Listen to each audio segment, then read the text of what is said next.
Bonjour à tous, dans cette nouvelle vidéo, je vais vous montrer 6 astuces pour gagner en productivité dans After Effects et ainsi optimiser votre travail. Si cette vidéo vous plaît, n'hésitez pas à vous abonner à la chaîne, n'hésitez pas non plus à liker et commenter en me mettant en commentaire ce que vous aimeriez bien voir pour les prochaines vidéos, ça me permettra de vous créer du contenu qui sera vraiment exclusif et dédié à vous.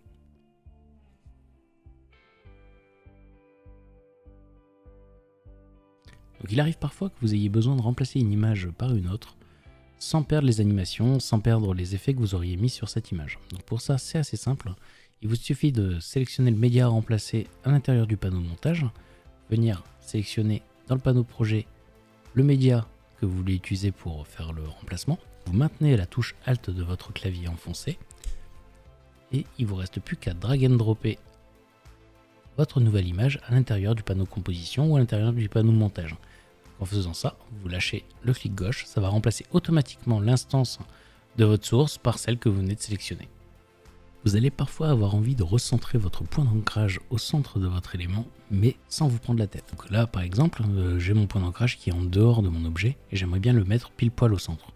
Donc vous pouvez utiliser bien sûr l'outil de déplacement arrière et venir ici avec CTRL enfoncé, venir snapper au centre de votre objet, ça fonctionnera. Mais il y a un raccourci clavier qui permet de faire ça automatiquement. Et ce raccourci clavier, c'est CTRL Alt, la touche début de votre clavier. Comme vous pouvez le voir, il a automatiquement centré le point d'ancrage au centre de mon objet. Mais ça ne s'arrête pas là. Si mon objet, il est décalé par ici, je peux également venir centrer automatiquement mon objet au centre de ma composition. Donc pour ça, il me suffit de faire CTRL, la touche début du clavier. Et automatiquement, mon objet va venir se centrer au centre de ma composition. Il arrive parfois que vous ayez besoin de switcher entre un code temporel et un nombre d'images. Donc pour ça, c'est assez simple, vous pouvez switcher directement ici en faisant CTRL et en cliquant sur le timecode. Et vous voyez qu'il a switché automatiquement, on passe en mode frame et puis en mode timecode.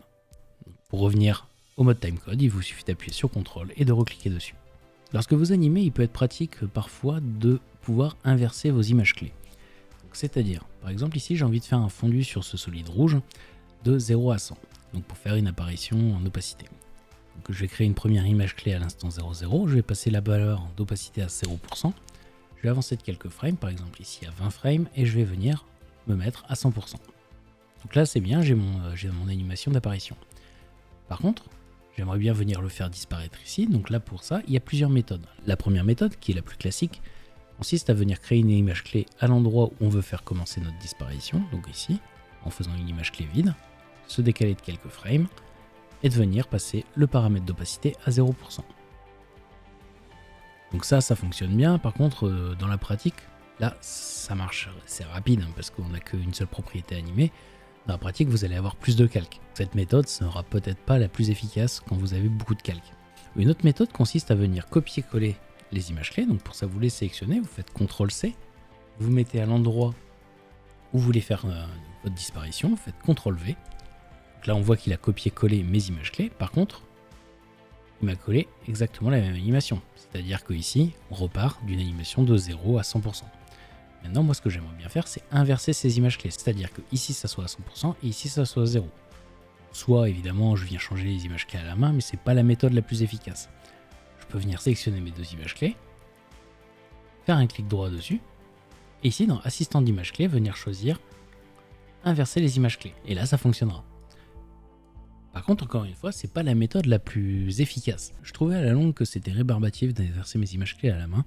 Donc du coup, je me suis développé un petit script que je vous mets en description et qui est totalement gratuit du coup, qui vous permettra de faire ça automatiquement et en un seul clic. Donc pour ça, le script c'est celui-là, il s'appelle Clone et Invert. Il y a 3 boutons, soit vous clonez, soit vous inversez, soit vous clonez et vous inversez. Donc bon, c'est très simple, hein. Là du coup je prends mes deux images clés, et là je fais clone et invert, et automatiquement, il m'a cloné mon animation, il l'a inversé. Voilà, c'est pas plus compliqué que ça. Pour ceux qui ont suivi mon tuto Marvel, je vous ai montré une méthode qui vous permet de séparer les dimensions du paramètre position à la volée sur plusieurs calques à la fois. Pour rappel, il est impératif de séparer les dimensions d'un paramètre position pour venir accéder aux courbes d'animation. Donc ici, si j'active un lissage, on voit que je n'ai pas accès aux poignées de lissage. Donc c'est bien, hein, ça m'a lissé, mais par contre je n'ai aucun contrôle. La seule méthode qui permet d'avoir accès à ces poignées, c'est de venir séparer les dimensions. Et pour ça, il suffit de faire un clic droit sur le paramètre position et de faire séparer les dimensions. Donc ça c'est intéressant. Mais par contre, le problème qu'il y avait, c'est que si vous aviez 10 calques, eh bien vous êtes obligé de vous le taper sur 10 calques. Et ça, c'est à la longue, c'est quand même assez chiant. Du coup, j'ai fait un petit script que je vous mets également en description qui vous permet de faire ça. Donc pour ça, vous allez dans Fichier, une fois que vous l'avez installé évidemment, hein, et vous allez dans Script et vous faites YT séparate dimension. Et en cliquant dessus, automatiquement, il va vous séparer les dimensions X et Y de l'ensemble de vos paramètres position. Lorsque vous utilisez les expressions, il vous arrivera parfois d'avoir besoin de copier une expression pour la coller sur un autre paramètre. Donc par exemple, ici, sur mon paramètre position, j'ai créé une expression wiggle, qui est un tremblement. Donc là, si j'avance un peu dans ma timeline, on voit que mon calque bouge tout seul.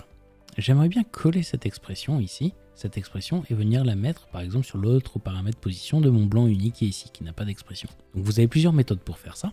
Soit vous venez sélectionner votre expression, vous la copiez, CTRL-C, et ici, sur le paramètre position, vous appuyez sur Alt et vous cliquez sur le chronomètre pour ouvrir l'éditeur d'expression et vous faites CTRL-V.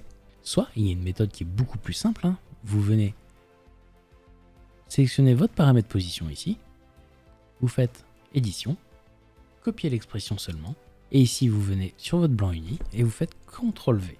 Et là, automatiquement, il aura mis votre wiggle sur le paramètre position. Mais également, vous pouvez très bien, ici par exemple, choisir l'échelle, refaire CTRL-V, et automatiquement, vous aurez le wiggle sur le paramètre échelle. Cette vidéo touche à sa fin. On se retrouve très prochainement pour de nouvelles vidéos. Salut!